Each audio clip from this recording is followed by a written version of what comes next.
Guys, gawa naman tayo ng special na turon. Meron ako ditong balat na lumpia at hinog na saging na saba. Balatan lang natin at hiwain natin sa apat. And then maglagay lang tayo ng brown sugar at haluan natin ng cinnamon powder. Tara, magbalot na tayo.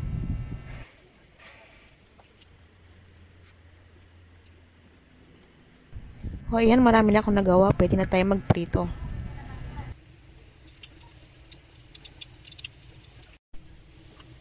Pag ganyan naka-brown, pwede nang baliktarin.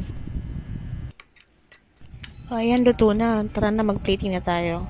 Lagyan natin ng powdered milk of your choice, salted caramel, at saka mag-taste test. O ano, napasok ka, no? Si kuya na lang kasi tawan-tawa si Roger sa ginawa niya. Ano reaction mo, kuya? Masarap, mami. Habang wala cinnamon powder, yan talaga nagpasarap ng lasa. Siyempre, kailangan natin ng partner na panulak. Kuha tayo ng ginawa nating buko salad palamig.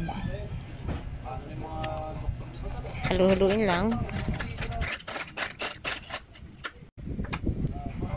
Ayan, ready na tayo magmerienda. Kain, guys!